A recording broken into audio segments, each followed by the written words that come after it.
बिस्मिल्लाहिर्रहमानिर्रहीम। अस्सलाम वालेकुम dear students, I hope you all are fine. Maths with sir Samad lecture series में मैं आपको खुशामदीद कहता हूँ।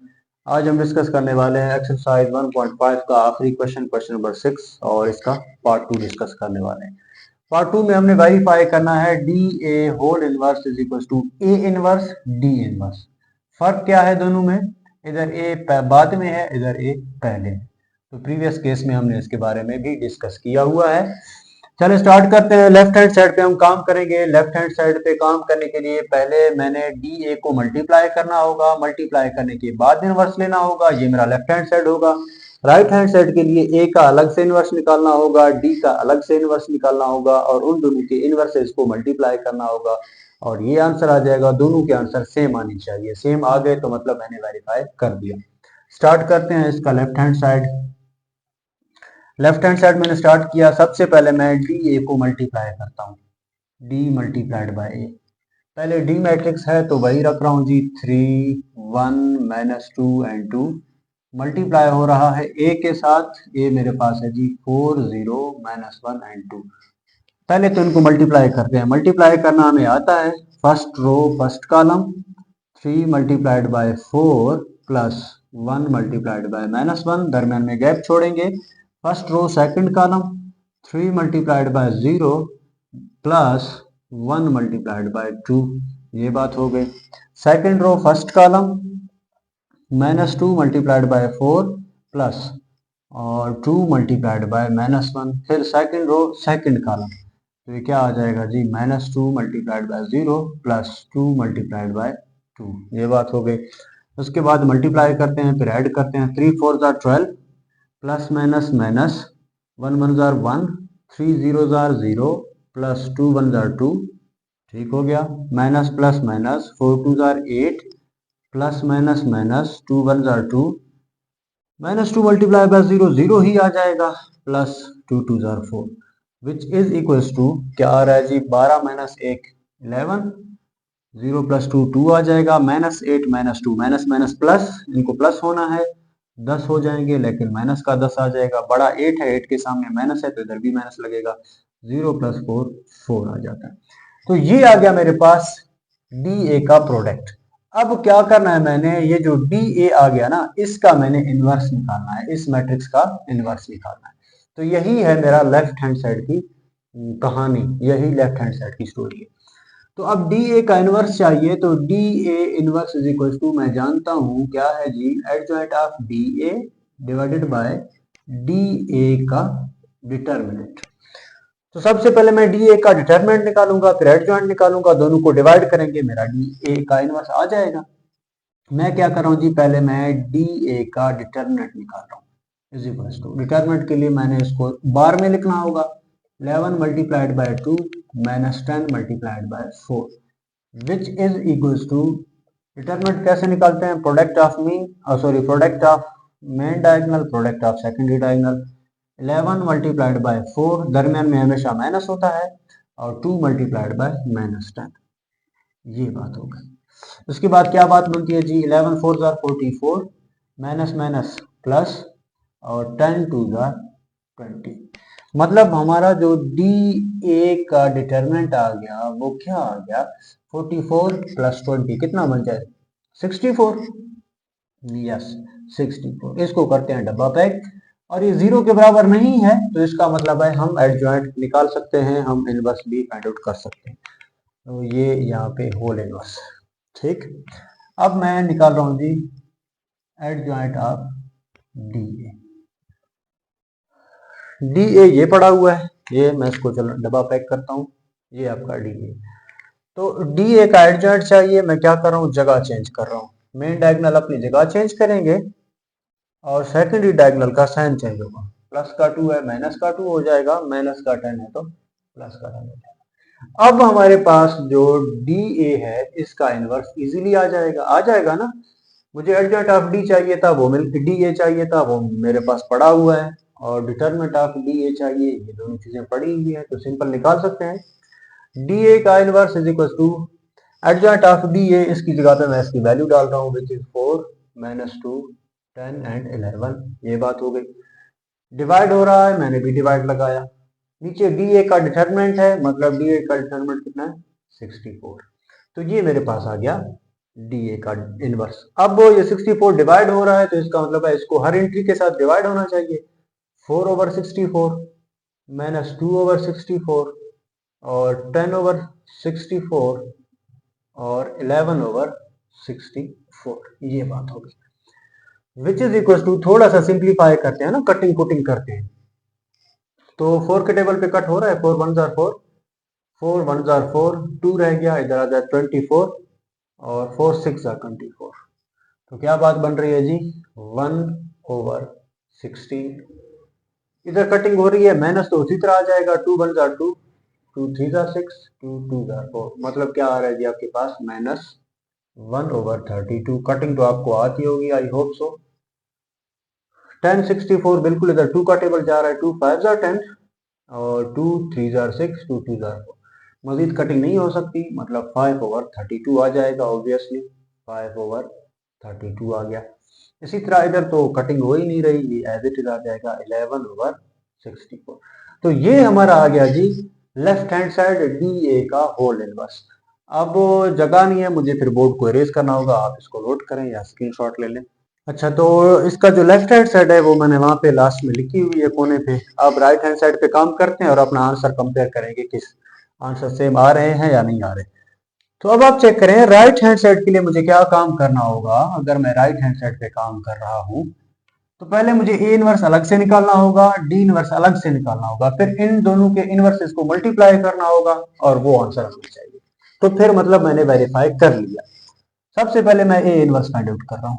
हम जानते हैं A inverse is equal to adjoint of A divided by A का डिटरमिनेंट। ये बात हो गई। सबसे पहले ए डिटरमिनेंट निकालेंगे ना, जब हम इनवर्स निकाल रहे हैं। तो ये हो गया ए, इसको बार में लिखेंगे, ये बात हो गई। डिटरमिनेंट निकालना आता है हमें, product of main diagonal 4 multiplied by 2, दरमियान में plus 0 multiplied by -1, which is equal to 4 2 8 plus minus minus 1 0 0। इसका मतलब हो गया कि ए डिटरमिनेंट क्या आ गया मेरे पास, 8 आ गया। और 8 आ गया, 8 0 के बराबर नहीं है, इसका मतलब है मैं इसका इनवर्स फाइंड आउट कर सकता हूँ। तो चलिए देखते हैं। अब फिर मुझे दो चीजें चाहिए ना, ए डिटरमिनेंट वो आ गया, अब एडजॉइंट ऑफ ए चाहिए होगा, वो फाइंड आउट करेंगे। Adjoint of A is equal to, ये आपका ये पड़ा हुआ है, इसका एडजॉइंट क्या होगा, ये दोनों अपनी जगह चेंज करेंगे और ये दोनों अपनी साइन चेंज करेंगे। तो ऊपर 4 है, इधर जनाब आपका 2 आ जाएगा और 4 इधर नीचे आ जाएगा। 0 के सेहत पे असर पड़ेगी नहीं, क्योंकि इधर मैंने अभी साइन चेंज करने हैं ना, तो 0 प्लस का हो माइनस का हो एक ही बात है। ये माइनस का 1 है, क्या हो जाएगा प्लस का 1 हो जाएगा। आप बेशक प्लस ना लिखें तो फर्क नहीं पड़ता। ये हो गया जी आपका एडजॉइंट ऑफ ए। अब ए इनवर्स फाइंड आउट करना कोई मुश्किल काम तो नहीं है। A inverse is equal to adjoint of A, इसकी जगह पे मैं इसकी वैल्यू डाल रहा हूँ 2014 डिवाइडेड बाय, क्योंकि इधर भी डिवाइड हो रहा है मैंने भी डिवाइड लगाया। ए डिटर्मिनेंट, डिटर्मिनेंट मेरे पास ये पड़ा हुआ है, कितना है जी 8। ठीक हो गया। तो ये हमारा हो गया जी ए का ए इनवर्स। मैं क्या कह रहा हूँ कि आपने इधर 8 को डिवाइड नहीं करना फिलहाल। फिलहाल आप, अगर आप इंडिविजुअल मतलब अलग अलग इनवर्स ले रहे हैं तो फिलहाल मैं 8 को डिवाइड नहीं कर रहा हूँ, ये आगे जाके मसला क्रिएट करेगा, परेशानी हो जाएगी। फिलहाल इसको आप ऐसे ही रहने दें। अब मुझे दूसरा फिर किसका इनवर्स फाइंड आउट करना होगा, डी का ना। D inverse is equal to, इसका फार्मूला क्या है, adjoint of D divided by D का डिटरमिनेंट। तो सबसे पहले डी डिटरमिनेंट फाइंड आउट करने की कोशिश करेंगे। ये डी आपका पड़ा हुआ है 3 1 -2 2 is equal to product of main diagonal 3 multiplied by 2, दरमियान में हमेशा माइनस होता है ना, और सेकेंडरी डायगोनल का प्रोडक्ट मतलब 1 multiplied by -2, which is equals to 3 2 6 minus minus plus 2 1 2, which is equals to 8। तो मतलब मेरा जो डी डिटरमिनेंट आ गया वो कितना आ गया, 8 आ गया। और जनाब ये जो है ना, ये 0 के बराबर नहीं है, तो इसका मतलब है हम डी का इनवर्स फाइंड आउट कर सकते हैं। डी डिटरमिनेंट आ गया, अब मुझे क्या चाहिए होगा, एडजॉइंट ऑफ डी चाहिए होगा ना डी इनवर्स के लिए। एडजॉइंट ऑफ डी ये क्या होता है, जो डी मैट्रिक्स है ये दोनों अपनी जगह चेंज करेंगे, 2 इधर 3 इधर, और ये दोनों अपने साइन चेंज करेंगे। 1 प्लस का था माइनस का हो गया, 2 माइनस का था प्लस का हो गया, ये हो गया जी आपका एडजॉइंट ऑफ डी। अब डी इनवर्स इजीली आ जाएगा, D inverse is equal to adjoint of D, उसकी जगह पे मैं इसकी वैल्यू डाल रहा हूँ विच इज 2 - 1 2 3 और डिवाइडेड बाय डी का डिटरमिनेंट, और ये कितना आया मेरे पास 8 आया। तो ये हो गया जी आपका डी इनवर्स, इसको फिलहाल डिवाइड करने की जरूरत नहीं है। अब मुझे क्या चाहिए राइट हैंड साइड के लिए, मुझे ए इनवर्स और डी इनवर्स को मल्टीप्लाई करना होगा, तो मैं मल्टीप्लाई कर रहा हूँ जी। A inverse D inverse is equal to, बताएं ए इनवर्स क्या है, ये पड़ा हुआ है, इसकी जगह पे इसकी वैल्यू डालता हूं जी 2 0 1 4 डिवाइडेड बाय कितना 8, ये लिख दिया। और साथ में मल्टीप्लाई हो रहा है किसके साथ, डी इनवर्स के साथ, और ये डी इनवर्स पड़ा हुआ है 2 - 1 2 3 और इधर भी क्या है डिवाइडेड बाय 8, ये बात हो गई। अब क्या करूंगा मैं, देखें दो फ्रैक्शन है मल्टीप्लाई हो रहे हैं, तो ऊपर वाले आपस में मल्टीप्लाई हो जाएंगे, नीचे वाले आपस में मल्टीप्लाई हो जाएंगे, तो इसके लिए जगह नहीं है, फिर से मुझे इस बोर्ड को इरेज करना होगा, आप इसका स्क्रीनशॉट ले लें। अच्छा जनाब, तो फिर हम इधर काम कर रहे हैं, ऊपर दोनों को मल्टीप्लाई करेंगे, नीचे दोनों को डिवाइड करेंगे, तो चलें स्टार्ट करते हैं।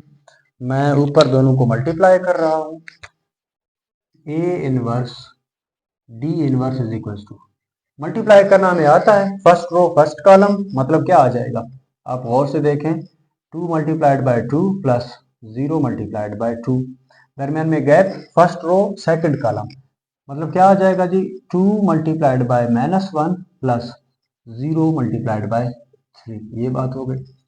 Second row first column 1 multiplied by 2 plus 4 multiplied by 2, हम मल्टीप्लिकेशन में एक्सपर्ट हो चुके होंगे।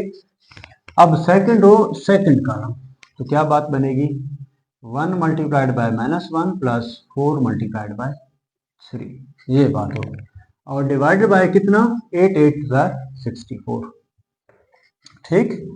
चलते हैं देखते हैं क्या बात बनेगी, A inverse D inverse is equal to 2 2 4 plus 2 0 0 plus minus minus 2 1 2 और प्लस 3 0 0, जनाब 2 1 2 plus 4 2 8 plus minus minus 1 1 1 plus 4 3 क्या आ जाएगा 12 और डिवाइडेड बाय कितना 64, विच इज इक्वल टू, मैं इधर सामने लिख रहा हूँ बेशक, 4 प्लस 0 4 आ जाएगा, -2 प्लस 0 -2 आ जाएगा, और यहाँ पे 10 आ जाएगा, और इधर आ जाएगा जी आपका 11 और डिवाइडेड बाय 64। अभी जो 64 है इसको 1 बाई हर एंट्री के साथ डिवाइड करेंगे। तो अब हमारा काम आसान हो गया। अगर पहले हम डिवाइड करते, डी इनवर्स वाले को भी डिवाइड करते और ए इनवर्स वाले को भी डिवाइड करते, तो कहानी फ्रैक्शन में आ जाती, फिर इनको मल्टीप्लाई करना मुसीबत था। तो आप पहले डिवाइड ना करें, आपके लिए आसानी हो जाएगी। अब आप 64 को 1 बाई 1 डिवाइड कर सकते हैं, तो आपके पास क्या बात बनेगी 4 डिवाइडेड बाय 64 और -2 डिवाइडेड बाय 64 और 10 डिवाइडेड बाय 64 और 11 डिवाइडेड बाय 64, ये बात हो गई। अब सिंपली हमने कटिंग करना है, देखते हैं फिर क्या बात बनती है कटिंग के बाद। 4 1 4 4 1 4 2 बच जाएगा 24 4 6 24, मतलब 1/16 आ गया, ठीक। इधर भी कटिंग हो रही है, 2 1 2 2 3 6 2 2 4, माइनस उसी तरह 1/32, कटिंग आपको आती होगी। इधर 2 की टेबल पे कटिंग हो रही है, 2 5 10 2 3 6 2 2 4, मतलब 5/32 आ गया। और 11/64 इनकी कटिंग नहीं हो रही, तो इसको हम नेगेटिव लिखेंगे। ये आ गया जी हमारा राइट हैंड साइड। अब हम क्या करेंगे, अपने लेफ्ट हैंड साइड और राइट हैंड साइड को कंपेयर करेंगे। अगर आंसर ठीक थे तो हमने वेरीफाई कर दिया, 1/16 -1/32 5/32 11/64, yes exactly left hand side and right hand side are equal. बेशक आप इसको कोई नाम दे दें, इसको आप ए का नाम दे दें और इस इक्वेशन को आप बी का नाम दे दें, और लास्ट में कह दें from A and B, from A and B. हमने ए और बी को गौर से देखा तो हमें क्या पता चला, लेफ्ट हैंड साइड का आंसर और राइट हैंड साइड का आंसर आपस में क्या है, बराबर हैं। तो नीचे आप लिख सकते हैं हेंस वेरीफाइड। हमने क्या कर दिया, वेरीफाई कर दिया। तो इस तरह से हमने इस क्वेश्चन को सॉल्व कर दिया। उम्मीद करता हूँ आपको ये बातें समझ में आ गई होंगी। अगर फिर भी इस क्वेश्चन के हवाले से कोई इशू रहा तो आप कमेंट सेक्शन में पूछ सकते हैं। अपना ढेर सारा ख्याल रखिएगा। अगर वीडियो अच्छी लगे तो लाइक करें, शेयर करें अपने दोस्तों के साथ और सब्सक्राइब करें।